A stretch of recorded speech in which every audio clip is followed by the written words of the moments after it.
مولانا محمد وعلى آل سيدنا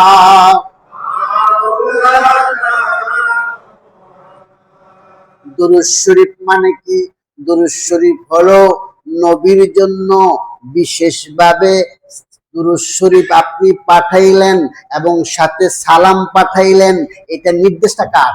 আল্লাহ। এখন আমার কিছু ভাইয়েরা এই জায়গায় মানুষের মনে সন্দেহ তৈরি করে দেয়। তারা বলে দুরূদে ইব্রাহিম এটাই হলো সেরা, এটাই ফার্স্ট, এটাই লাস্ট, আর কোনো দুরূদ শরীফ পড়ার দরকার নাই। তারা নিজেরাও পড়ে না, অপরকেও পড়তে কিছু বলে না, বরং শুধু দুরূদ ইব্রাহিম, দুরূদ ইব্রাহিম, দুরূদ ইব্রাহিম। আল্লাহ যেখানে কোরআনে কারিমে হাদিসে নির্দিষ্ট করে দেয় নাই যে শুধু এই দুরূদই পড়বা আর কোনো দুরূদ পড়বা না, এখন আপনি যে নির্দিষ্ট করে দিলেন আপনি বেদাত করেছেন। কি করেছেন? যে বলবে শুধু দুরূদ ইব্রাহিমই পড়তে হবে, অন্য দুরূদ পড়া যাবে না, সে হলো বেদাতি। সে কি? বেদাতি। আপনি রাসূলুল্লাহর উপরে দুরূদ শরীফ পাঠাইবেন, সালাম দিবেন, আপনার যেমনি খুশি যেভাবে যে কোনো ওয়ার্ড আপনি ইউজ করতে পারেন। আল্লাহ রাসূল হাদিসের মধ্যেও শুধু একটা দুরূদ শরীফ বলেন নাই, দুইটা দুরূদ শরীফ বলেন নাই, হাদিসের মধ্যেও বিভিন্ন ভাবে রাসূল দুরূদ শরীফ শিখিয়েছেন। বলেন সুবহানাল্লাহ। এমনকি দয়াল নবীর নাম শুনলে আমরা দুরূদ শরীফ পড়ি সাল্লাল্লাহু আলাইহি ওয়াসাল্লাম। এটা আপনি কোথায় পাইলেন? নবীজি তো এটা বলেন নাই যে আমার নাম শুনলে সাল্লাল্লাহু আলাইহি সাল্লাম পড়ো।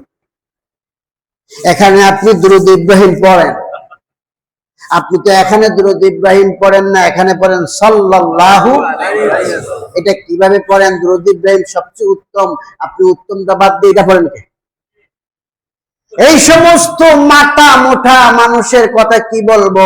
অথচ যুগে যুগে বুজুর্গানে দিনরা বিভিন্ন দুরূদ শরীফের উপর মুরাকাবা মুশাহাদা করেছেন, দুরূদ শরীফ পড়তে পড়তে দয়াল নবীর জিয়ারত লাভ করেছে। দুরূদে উম্মি, দুরূদে উম্মি আল্লাহুম্মা সাল্লি আলা সাইয়্যিদিনা মুহাম্মদ আন-নাবিয়্যিল উম্মি ওয়া আলিহি ওয়া সাল্লাম। এই ইবারতে হাদিসে এরকম আছে, দুরূদ আন-নাবিয়্যিল উম্মি। এই দুরূদ শরীফ পড়ে বহু বুজুর্গানে দিন আল্লাহ রাসূলের জিয়ারত পেয়েছেন। যদি কেউ নিয়মিত প্রতি রাত্রে ওযু অবস্থায় পরিষ্কার বিছানার মধ্যে ডান কাতে শুয়ে এই দুরূদ শরীফটা 100 বার করে নিয়মিত পড়তে পড়তে থাকে, যদি দয়াল নবীর জিয়ারতের আশা করে, একটা সময় না একটা সময় দয়াল নবীর জিয়ারত নসিব হয়ে যাবে। আপনারই জিয়ারত পাবার আশা ইয়া রাসূলুল্লাহ, আপনারই জিয়ারত পাবার আশা ইয়া রাসূলুল্লাহ। এ আশায় রয়েছি আমি গুনাহগার ইয়া রাসূলুল্লাহ, জীবনে হবে কি আপনার দিদার ইয়া রাসূলুল্লাহ। আজকে রাত্রটা গুরুত্বপূর্ণ রাত্র। এই রাত্রে আল্লাহর কাছে চোখের পানি ফেলে দিয়ে বলেন, আল্লাহ আমার শেষ জীবনটা যেন সুন্দর হয়, আমার ইন্তেকালের সময়টা যেন সুন্দর হয়। আমার জীবনে যা কিছু করলাম, ধন চাইবেন, সম্পদ চাইবেন, টাকা চাইবেন, ছেলের জন্য দোয়া, মেয়ের জন্য দোয়া, অমুকের জন্য তমুকের জন্য, নিজের জন্য, এটা সেটা ওইটা, একটা দোয়া অন্তত চান আল্লাহ, যেটা আসল দোয়া। আপনাকে আমাকে যেতে হবে কি হবে না? এই দুনিয়া ছেড়ে যাইতে হবে? কথা কন না, যাইবেন? কত জানাজার পড়েছি নামাজ, কি নামাজের কত জানাজা পড়ছেন না? আপনার আমার জানাজা কখন হবে বলা যাবে? কখন জানি দেখা যায়। এজন্য একটা দোয়া করবেন, আল্লাহ আপনার কাছে শেষ সময়টা সুন্দর সময়ে চাই, সুন্দর মৃত্যু চাই, উত্তম মৃত্যু চাই, হুসনুল খাতেমা চাই। চাইতে পারবেন? হুসনুল খাতেমা, সুন্দর উত্তম মৃত্যু, উত্তম শেষ অবস্থা, সর্বশেষ বিদায় যেন সর্বসেরা হয়। বিদায় বেলায় মোরে দিও গো দেখা, হে প্রিয় রাসূল, বিদায় বেলায় গো দেখা, হে প্রিয় রাসূল, তব দিদারে হব ধন্য, তখন আমি শূন্য দেহ যখন লুটাবে দোলায়। বিদায় বেলায় মোরে দিও গো দেখা, জীবনে যত ভালো কিছু করেছেন, শেষ ভালো যার সব ভালো তার, শেষ ভালো যার সব ভালো তার, যেন শেষ সময়টা সবচেয়ে সুন্দর হয়, ভালো হয়, হুসনুল খাতেমা হয়। বলেন না আমিন? আরে ভাই, শেষ সময়টা বড় ভয়ঙ্কর সময়। কেউ কেউ বিছানায় পড়ে বছরের পর বছর অসুস্থ হয়ে থাকে, থাকে কিনা? আবার কেউ হঠাৎ অ্যাক্সিডেন্টে মারা যায়, কেউ বেঈমান হয়ে মারা যায়, কেউ উলঙ্গ হয়ে বাথরুমে পড়ে মারা যায়, কেউ মদ খেয়ে মারা যায়, কেউ খারাপ অবস্থায় মারা যায়। কিন্তু আল্লাহর কাছে একটা প্রার্থনা, ও মাওলা, জীবনে তো জীবন যখন পৃথিবীতে দিয়েছেন, পাঠিয়েছেন, যাওয়ার সময়টা দয়াল নবীর কদমে কবুল কইরা আমাদেরকে নিয়ে দুনিয়ায় দিও গো তার নেকে নেগা, মৌতে পাই যেন মুখ চাঁদ মাখা, কবরে কেমনে থাকব একা একা, কবরে কেমনে থাকব একা একা, তোমার বন্ধু যেন সাথী হয়ে দেয় দেখা, তোমার বন্ধু যেন সাথী হয়ে। কি মৃত্যুকালে দয়াল নবী জিয়ারত চাই আমরা? নারে তাকবীর, নারে রিসালাত। সকলে বলেন আসসালাতু ওয়াসসালামু আলাইকা ইয়া রাসূলুল্লাহ, আসসালাতু ওয়াসসালামু আলাইকা ইয়া, আসসালাতু ওয়াসসালামু আলাইকা ইয়া শাফিআল মুজনিবিন, আসসালাতু ওয়াসসালামু আলাইকা ইয়া রাহমাতাল লিল আলামিন। আল্লাহ এমন নবীর এমন আশিক পাগল দুনিয়ায় ছিল, তার কাছে যদি কেউ যাইতো, তিনি যদি চাইতেন দয়াল নবীর জিয়ারত তাকে দেখাইয়া দিতে পারতেন। তার জন্য আল্লাহর কাছে দোয়া করতেন, আল্লাহ কবুল করে সাথে সাথে নবীর জিয়ারত করে দিতেন। ফতেহ আলী ওয়াইসি রহমতুল্লাহ আলাইহি, তার নাম সারা বাংলাদেশে সবাই চিনে। ফতেহ আলী ওয়াইসি রহমত, তাকে বলে রাসূল নুমা, তিনি আল্লাহর হাবিবের জিয়ারত করে দিতে পারতেন। বলেন না সুবহানাল্লাহ।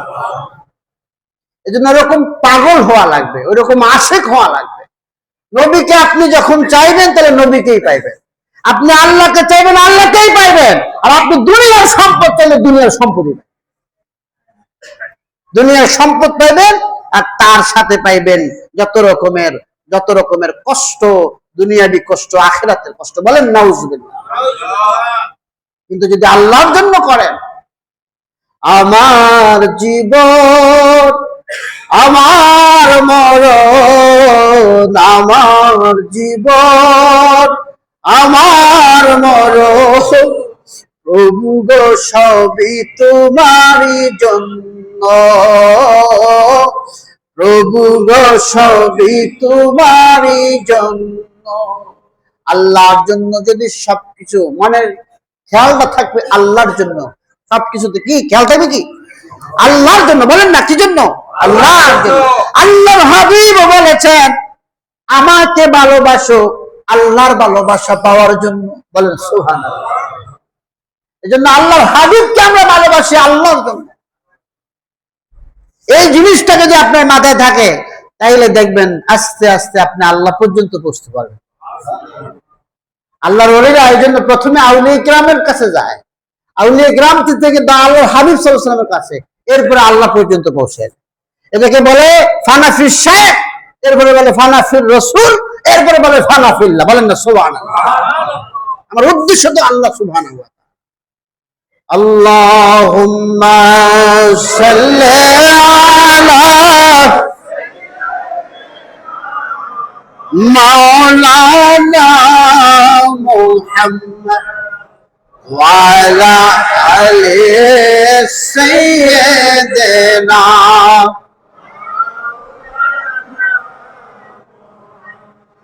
আজকের প্রথম নাম্বার আমল হলো তাওবা। কি করতে হবে? দুই নাম্বার আমল হলো, আওয়াজ আসতে হয়েছে, দরুদ শরীফ। আল্লাহর হাবিব বলেন আউলান নাসি বি ইয়াউমাল কিয়ামতি আকসারুহুম আলাইয়া সালাতান, কিয়ামতের দিন আমার কাছাকাছি থাকবে যে বেশি বেশি আমার উপরে দরুদ শরীফ পড়েছে। কে কে নবীর কাছে থাকতে চান? আর তুলতে হবে। আরে রিসালা ওগো শাফিউল মুজনিবিন, শাফিউল মুজনিবিন গুনাহগারের শাফায়াতকারী। বলেন সুবহানাল্লাহ। ওগো শাফিউল মুজনিবিন গুনার দিকে চেও না, আমি যাবতি আমার ভুলে যেও, আমার ভুলে ওগো মদিনাওয়ালা আমায় ছেড়ে যেও না, আমি যে ঘমতি আমায় ভুলে যেও না, আমায় ভুলে।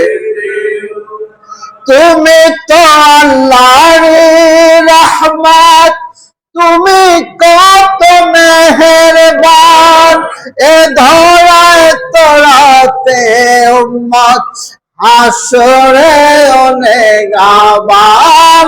তুমি তো আল্লাহর রহমত, তুমি কত মেহেরবান, এ ধরায় তোরাতে উম্মত হাসরে অনেক আবান। ওগো শাফিউল মুজনিবিন, ওগো শাফি গুনার দিকে চেও না, আমি যে ঘমতি আমায় ভুলে যেও না, আমায় ভুলে। কাল হাসরের ময়দানে দয়াল নবীর কাছাকাছি থাকতে হলে এই শবে বরাতের রাত্রে শুধু নয়, সারা জীবন প্রতিদিন বেশি বেশি করে নবীর উপরে দুরূদ সালাম পাঠাইতে হবে। রাজি আছি? দুরূদ সালামে মিলাদ কিয়ামে নূর নবীকে খুশি করব, নবীর চরণেতে সারা জীবন আমি থাকব, নবীর চরণেতে।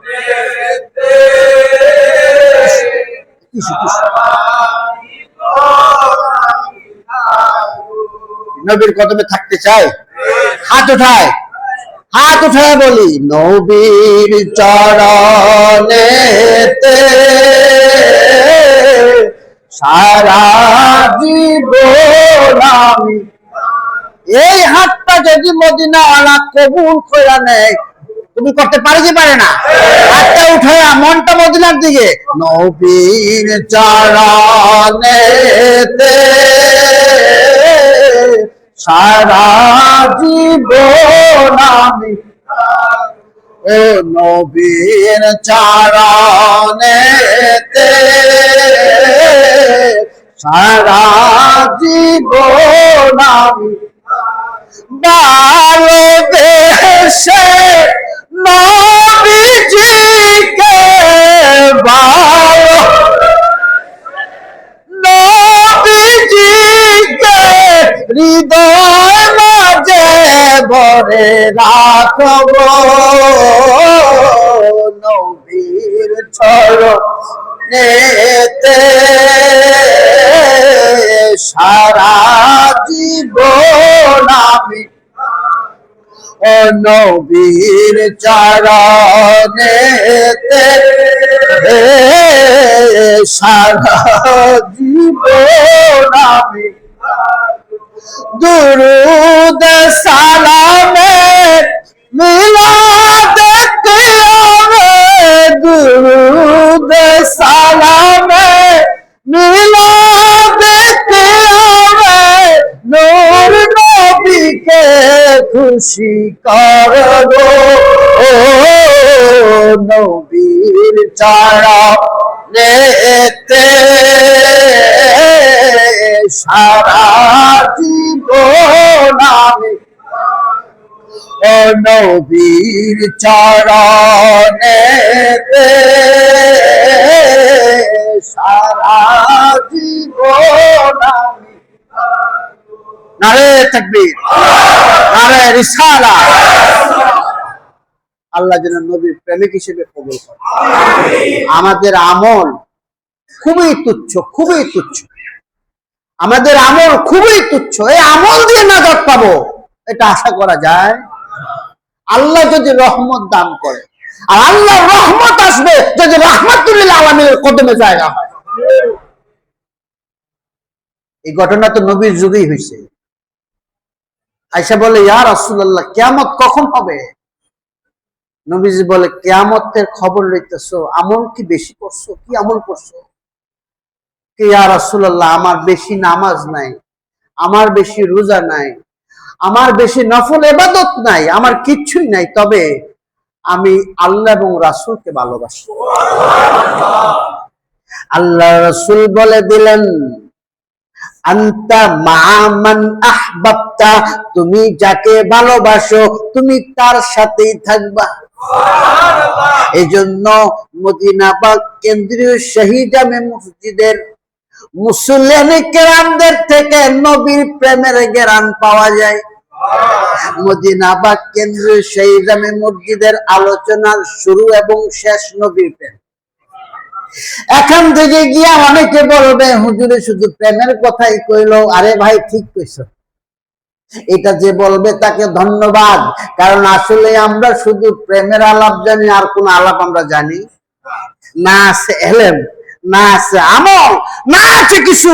আমাদের শুধু নবীর প্রেমের কথাটা বইলা একটু মনটাকে ফ্রেশ করি, চেষ্টা করি আল্লাহর শেষ সময়টা আল্লাহর হাবিবের কদমে জায়গা করে দেয়। আমরা থাকতে চাই না নবীর কদমে? হায় হায়, তাইলে বেশি বেশি কি করতে হবে?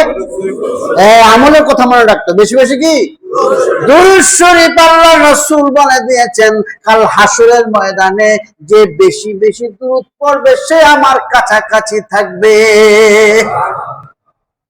উবাই ইবনে কাব রাদিয়াল্লাহু তাআলা আনহু নবীর সাহাবী, তিনি বলেন, ইয়া রাসূলুল্লাহ, ইয়া হাবিবাল্লাহ, আমার যে সময়টা অবসর পাই এই সময়টাকে চারটা ভাগ করব। কয়টা ভাগ? হযরতে উবাই ইবনে কাব রাদিয়াল্লাহু তাআলা আনহু বললেন, আমার সময়টাকে আমি চারটা ভাগ করব। চারটা ভাগ করে একটা ভাগ আমি আপনার দুরুদে কাটাবো। কয়টা ভাগ? 4 ভাগের মধ্যে 1 ভাগ, আর বাকি 3 ভাগ অন্য ইবাদত। আল্লাহর হাবিব বলেন, ঠিক আছে, ভালো। ফাইন জিত্তা ফাহুয়া খায়রুল লাকা, দুরূদ শরীফ যদি আরো বেশি পড়ো আরো বেশি ভালো। বলেন সুবহানাল্লাহ।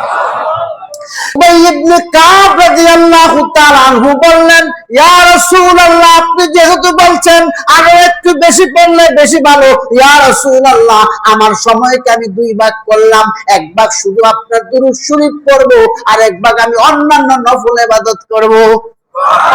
আল্লাহ রাসূল বলেন, ফাইন জিত্তা ফাহুয়া খায়রুল লাকা, যদি তুমি আরো বেশি আমার দুরূদ শরীফ পড়ো তোমার জন্য আরো ভালো হবে। এবার আল্লাহর হাবিব বলে দিয়েছেন, এবার উবাই ইবনে কাব বলেন, ফাসলুসাইনে, ঠিক আছে ইয়া রাসূলুল্লাহ, আমার সময়টাকে আমি তিন ভাগ করে দুই ভাগ দুরূদ শরীফ পড়ব, এক ভাগ আমি অন্যান্য নফল ইবাদত করব। আল্লাহর রাসূল আবার একই কথা বললেন, ফাইন জিত্তা ফাহুয়া খায়রুল লাকা, যদি আরো বেশি দুরূদ শরীফ পড়ো আরো বেশি ভালো হবে।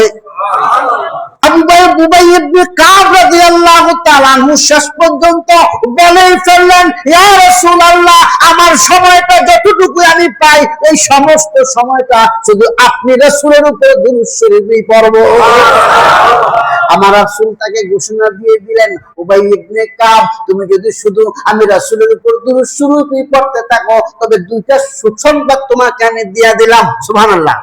কয়টা সুসংবাদ? দুইটা সুসংবাদ দিয়ে দিলাম। একটা সুসংবাদ হলো, উবাই ইবনে কাব, তোমার যত গুনাহ হবে ওই গুনার জন্য আমার দুরূদ শরীফই যথেষ্ট, মানে দুরূদ শরীফ দ্বারা গুনাহ মাফ হয়ে যাইবো। দুই নাম্বার হলো, তোমার যত দুশ্চিন্তা, তোমার যত রকমের টেনশন আছে এই সমস্ত টেনশন আমি রাসূলের উপর দুরূদ শরীফ পড়ার কারণে দূর হয়ে যাইবো। এখন নবীর উপরে দুরূদ শরীফ পড়া লাগবে কিনা? টেনশন দূর করতে চাইলে দুরূদ শরীফ, ডিপ্রেশনে পড়ে গেছেন দুরূদ শরীফ পড়েন, বিপদে আছেন দুরূদ শরীফ পড়েন, দুরূদ শরীফ পড়েন, নবীকে চান দুরূদ শরীফ পড়েন, নবীকে ভালোবাসেন দুরূদ শরীফ পড়েন, যে কোনো ভালো কিছু চান দুরূদ শরীফ পড়েন, দুরূদ শরীফ পড়েন। দুরূদ শরীফের দ্বারা আপনার জীবনকে পরিপূর্ণ করে নেন। জীবনের মধ্যে শুধু দুরূদ শরীফ, দুরূদ শরীফ, নবীর প্রেমের যেই স্লোগান, এই স্লোগান 24 ঘন্টা আপনার অন্তরে বাজতে থাকুক, তাই কি চাই না? তাইলে দুই নাম্বার আমল কি? দুরূদ শরীফ, গুনাহ মাফ হয়ে যাবে। বলেন সুবহানাল্লাহ। আর অন্য হাদিস তো কয়টা কমু, দুরূদ শরীফ পড়লেন গুনাহ মাফ, দুরূদ শরীফ পড়লেন নেক পাইবেন, দুরূদ শরীফ পড়বেন মর্যাদা বৃদ্ধি পাবে, দুরূদ শরীফ পড়বেন আল্লাহ রহমত নাজিল করবেন। এও কয়টা? 10 গুণ। কি গুণ? একবার দুরূদ শরীফ বলে 10 বার রহমত নাজিল হবে, 10টা গুনাহ মাফ হবে, 10টা মর্যাদা বৃদ্ধি পাবে, 10টা সওয়াব হবে। বলেন সুবহানাল্লাহ। তাইলে দুরূদ শরীফের আমল গেল 2 নাম্বার। 3 নাম্বার আমল হলো নফল নামাজ পড়া। কি পড়া? আল্লাহ বলেছেন, ওয়াস্তাঈনু বিস-সাবরি ওয়াস-সালাহ, তুমি বিপদে আছো, সমস্যায় আছো, আল্লাহর কাছে বলো একটু নামাজ পড়া, 2 রাকাত নামাজ পড়ো, 2 রাকাত নামাজ পড়া মনের কথাটা আল্লাহর সাথে বল। বলেন সুবহানাল্লাহ। আমরা কিন্তু এটা করি না। আমরা বিপদ হলে উতাল পাতাল শুরু করে দেই, অমুকের ফোন দেই, তমুকের। আরে ভাই, আগে তো যে আমলটা করলে আল্লাহর সাথে কানেকশন হবে, বিপদ দূর করবে কে? কথা বল না, বিপদ দূর করবে কে? হাল্লালাল মুশকিলাত, সমস্ত মুশকিল কে দূর করবে? আল্লাহ সুবহানাহু ওয়া তাআলা। আল্লাহর কাছে বলেন, আপনার ঘরে অভাব আছে, আপনার চাকরি নাই, আপনি অসুস্থ, আপনার বিপদ আছে, কার কাছে করবেন? এই বলার সিস্টেম হলো নামাজ পড়বেন 2 রাকাত। কয় রাকাত? 2 রাকাত নামাজ পড়ে আল্লাহর কাছে মন থেকে চোখের পানি ছাইরা যখন বলবেন, আল্লাহকে যে যেমন ভাবে আল্লাহ তার সাথে তেমন। মনে রাখবেন কথাটা, এটা কিন্তু হাদিস কোরআন যত সমস্ত কিছুর মূল কথা। আল্লাহকে যে যেমন ভাবে আল্লাহ তার সাথে। আপনি যদি মনে করেন আমার কথা আল্লাহ শোনে না, বহুদূরে, তাহলে আল্লাহ আপনার থেকে বহুদূরে। কিন্তু আপনি যখন চোখের পানি ছেড়ে মনে মনে ভাবতেছেন, আমার কথা আমি আল্লাহকে বলতেছি, আমার আল্লাহ শুনতেছে, আপনি আর আল্লাহ, আপনি আর আল্লাহ নীরবে কথা বলেন, ওই কথার মাধ্যম হলো নামাজ। কি?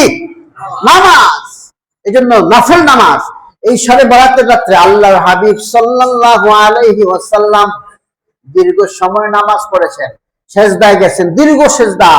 আম্মা জান আয়েশা রাদিয়াল্লাহু তাআলা আনহা চিন্তা করলেন আল্লাহর হাবিব না জানি ইন্তেকাল করছেন, তিনি এত সেজদা আর উঠতেছে না যে আল্লাহর হাবিব সাল্লাল্লাহু আলাইহি সাল্লাম, তিনি পা মুবারক দিয়ে নাড়া দিলেন, নবীজি নেড়ে উঠলেন, বলেন সুবহানাল্লাহ। এরপরে নামাজ শেষ হওয়ার পরে বলে, ও আয়েশা তুমি কি ভাবতেছো আল্লাহ আল্লাহ রাসূল তোমার সাথে অবিচার করে? আয়েশা রাদিয়াল্লাহু তাআলা আনহা বলেন, ইয়া রাসূলুল্লাহ, জি না, আমি ধারণা করছি আপনি কি আবার দুনিয়া থেকে চিরবিদায় হয়েছেন, ইন্তেকাল করেছেন কিনা, দুনিয়া থেকে পর্দা করেছেন কিনা, আমি এইটা টেনশন করতেছিলাম। আল্লাহ রাসূল বলেন, আয়েশা আজকের রাত্রটা হলো লাইলাতুল বরাতের রাত্র, আজকের রাত্রটা হলো মধ্য শাবান, শাবানের মধ্য রজনী।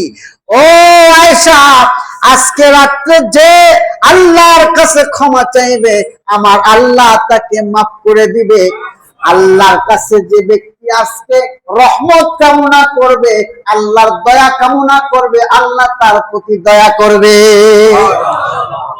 তাইলে এই রাত্রে দয়া কামনা রহমত লাভের উপায় হলো কি? নফল, কথা কন না, নফল নামাজ, দীর্ঘ সেজদা, দীর্ঘ রুকু দিয়ে মন থেকে নফল নামাজ পড়বেন। মসজিদে ফরজ নামাজ তো লং করা যায় না, দীর্ঘ সময় যদি ইমাম সাহেব যদি মনে করেন একবারে আধা ঘন্টা আগে 4 রাকাত নামাজ পড়া, এই পদ্ধতি আপনি আইতেন না। এরপরে আবার ইমাম সাহেবের বিরুদ্ধে অবজেকশন শুরু হইব, চাকরি থাকে কি থাকে না, সম্ভাবনা। এর কারণ কি? কারণটা তো ঠিক আছে, কারণ হলো মানুষের ব্যস্ততা। একটা মানুষ দেখা যায় সে 10 মিনিট পরে কোন একটা বিশেষ জরুরি কাজে যাবে, এখানে নামাজটা পড়তেছে, আপনি এমন লম্বা কেরাত ধরছেন, এবার কাম শেষ। এই জন্য ফরজ নামাজে লং কেরাত পড়া যায় না, এটা একটা নির্দিষ্ট একটা সংক্ষিপ্ত কেরাত দিয়ে নামাজ পড়তে হয়। কিন্তু আপনি বাসায় নিরিবিলি আল্লাহর সাথে গোপনে আলাপ করবেন, ওই সময় আপনি যতক্ষণ খুশি ততক্ষণ লম্বা লম্বা সূরা দিয়ে দীর্ঘ সময় আপনি নামাজ পড়বেন, রুকু দিবেন, সেজদা দিবেন ইনশাআল্লাহ। তাইলে এই যে আমল দিয়ে গেলাম। অনেকে আবার এখানে অনেক কথা, অনেকে বলবে শবে বরাতের কোনো নামাজ নাই, বলে কি বলে না? আমি কি শবে বরাতের নামাজের কথা কইছি আপনারা? আমি কইছি নফল নামাজ। আমি কি কইছি? মানে আপনি যদি মনে করেন এটা শবে বরাতের নামাজ, আর শবে বরাতের নামাজও তো নফল নামাজ, তার শবে বরাতের আবার নামাজ, আর নফল নামাজ হলে কি নামাজ করবেন? মানে ওরা মানুষের মধ্যে যে কি সন্দেহ ঢুকে ও নিজেও জানে না, কথা বুঝতে পারছেন? আরে ভাই, ওই যে কয় ইন্ডিয়া আর ভারত, আর একটা জানি আছে কি হিন্দ, আরবিতে বলে হিন্দ, বাংলায় কয় ভারত, ইংলিশে কয় ইন্ডিয়া। দেশ কয়টা? কথা কয় না, কয়টা? এটাই তো শবে বরাত, এটাই তো শাবান মাসের মধ্য রজনী। এই রাতে যে নামাজ পড়লেন এই নফল নামাজ, এর নাম কি দিবেন? এটা কোনে বা এই যে শবে বরাতের নামাজ, নফল নামাজ, আপনি যেটা তো হেইরে, কি বলেন ঠিক কিনা? ঘুরে ফিরে তো একই রে ভাই, এত পেছান, এত তেনা কেড়ে পেছান আপনারা, আমি তো বুঝি না। আপনি নামাজ পড়বেন নফল নামাজ, এটা শবে বরাতের রাত্রে পড়তে আছেন, এটা অনেকে কয় শবে বরাতের নামাজ, কিন্তু আসলে তো শবে বরাতের কোনো নামাজ, এটা নফল নামাজ, কি বলেন ঠিক কিনা? কথা না বুঝতে শুধু লাভ হয়, শবে বরাতের কোনো নামাজ নাই। এটা নামাজ নাই মানে কি? নফল নামাজ নাই? কোন রাত্র নাই নফল নামাজ? নফল নামাজ সব রাত্রে আছে, শবে বরাতের রাত্রে নফল নামাজ আছে না নাই? আমার কথাটা কি আপনি বুঝতেছেন? কারণ এভরি ডে আপনার সকাল রাত্রে আল্লাহ রাব্বুল আলামিন দুনিয়ার আসমানে আয়েশা ডাইকে বলে, ও বান্দা কি চাবি চা। এটা তো সহিহ হাদিস, বুখারী মুসলিমের হাদিস। প্রত্যেকদিন রাত্রে আল্লাহ প্রথম রাত্রে আয়েশা বান্দাকে ডাকে, বান্দা আমার কাছে কি চাইবে আমি দিব তোমাকে, বলেন না সুবহানাল্লাহ।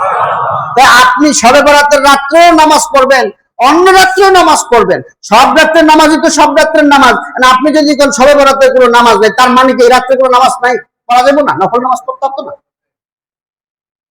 এই কথাটাই তো আপনারা বোঝেন না, শুধু কেবল না নাই নাই নাই নাই, কি নাই? আপনিও নাই।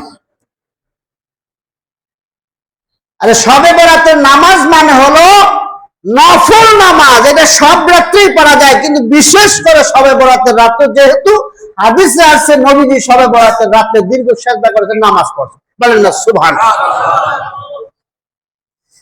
এরপরে আল্লাহর হাবিব আরেকটা ইবাদতের কথা বলে যাই। নামাজ গেল, করা গেছে তাওবা, তারপরে কি দুরূদ শরীফ, নফল নামাজ। এরপরে আরেকটা আমল হলো আল্লাহর কাছে চাওয়া, চাইবেন, দোয়া করবেন। দোয়াও একটা ইবাদত, শুনুন না সুবহানাল্লাহ। আল্লাহ বলেন আমার কাছে চাও। আপনি আমি কারো কাছে একবার চাইলে, দুইবার চাইলে, তিনবার চাই, বেলাজ কোন লাভ লজ্জা শরম নাই, বারবার চাই, ঠিক কিনা বল?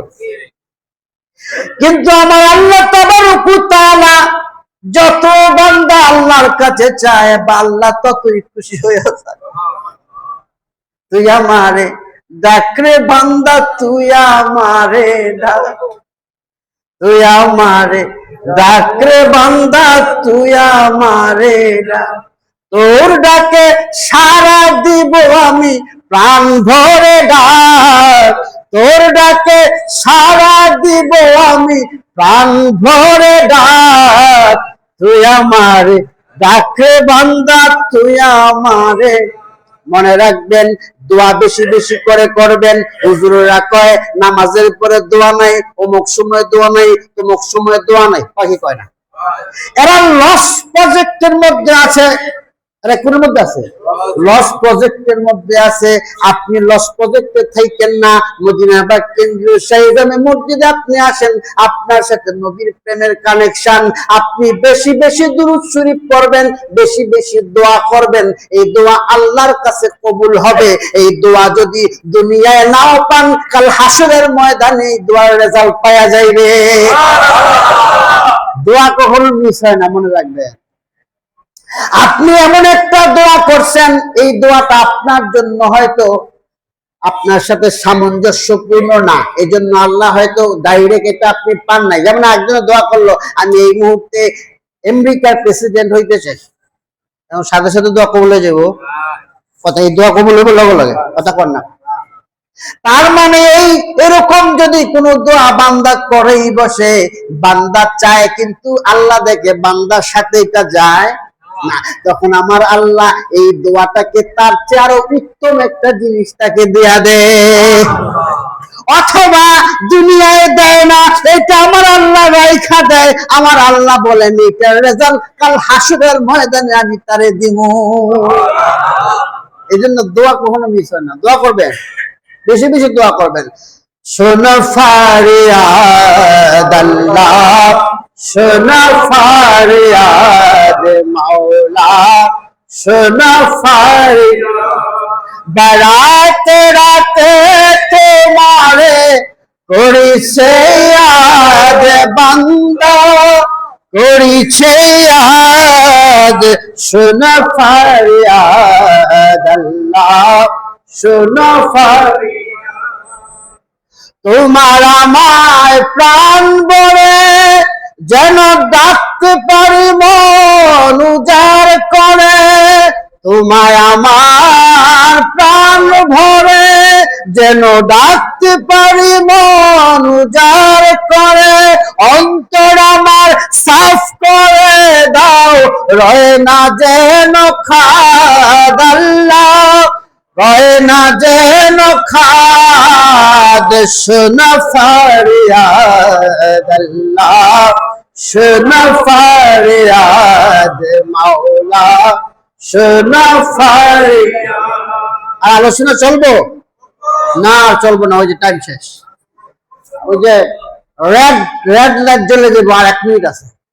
এর মধ্যে একটু কথা একটু গুছিয়ে নিই, শেষ করে দেবো। এখন আমরা কি করলাম? ইস্তেগফার করব, দুরূদ শরীফ পড়ব, নামাজ পড়ব, দোয়া করব, তাসবিহ তাহলিল পড়ব। কি করব? তাসবিহ তাহলিল হলো জান্নাতের গাছ। জান্নাতে সুন্দর সুন্দর জান্নাত যত বেশি চান তত বেশি কি করতে হবে? তাসবিহ পড়তে হবে। সুবহানাল্লাহ। অন্য হাদিসে আছে তাসবিহ তাহলিল হলো জান্নাতের ফল। সুবহানাল্লাহ। আবার তাসবিহ তাহলিল পড়লে আমার আল্লাহ রাসূল বলেন, যদি কেউ একবার সুবহানাল্লাহ পড়ে অথবা একবার আলহামদুলিল্লাহ পড়ে, তাহলে আসমান জমিনের মাঝে জায়গাটা নেক দিয়ে পরিপূর্ণ হয়ে যায়। মিজানের পাল্লা ভারী করতে চাইলে বেশি বেশি তাসবিহ পড়তে হবে। বুখারী শরীফের শেষ হাদিস, আল্লাহ রাসূল বলে দিয়েছেন, দুইটা কালিমা আছে, দুইটা বাক্য আছে, খুবই সহজ, কিন্তু মিজানের পাল্লা বড় ভারী করে দেয়। সুবহানাল্লাহি ওয়া বিহামদিহি সুবহানাল্লাহিল আযীম, সুবহানাল্লাহি ওয়া বিহামদিহি সুবহানাল্লাহিল আযীম।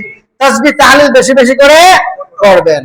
এরপরে আরেকটা কাজ করতে হবে, সেইটা করলে আবার আপনারা কইমা যাবেন না, চাইন কিন্তু একে যাইবেন, সেইটা হলো দান করতে হবে। কি করতে হবে? এই দানের ব্যাপারে মনে রাখবেন কথাটা। আল্লাহ রাসূল বলেন, ইন্তেকালের পরে তিনটা আমল বাকি থাকে, সব আমল শেষ। কারণ আপনি ইন্তেকালের পরে নামাজ পড়তে পারতেন না, রোজা রাখতে পারতেন না, কোনো আমল কাজ হবে না, কিন্তু তিনটা আমল। কয়টা আমল? এর মধ্যে এক নাম্বার হলো সদকাতিন জারিয়া। যে সদকা দানটা আপনি করবেন, এটা জারি থাকবে, চালু থাকবে। এই মদিনা বা চন্দ্রের জানে মসজিদের মিনারার জন্য 1 লক্ষ টাকা দিয়ে আপনি চলে গেলেন, আল্লাহ ডাকে সাড়া দিয়ে। এই মিনারা উঠবে, যতদিন থাকবে আমার আল্লাহ ওই মিনারা থেকে সদকায়ে জারিয়ার সওয়াব আপনার কবরে জারি রাখবে। এজন্য যদি কেউ আজকেও দান করতে চান, জোর জবরদস্তি নেই। যদি কোনো ভাই এমন যে আজকে সবে বরাতের রাত্রে আমি মসজিদে 20 বস্তা সিমেন্ট দেবো, 10 বস্তা দেবো,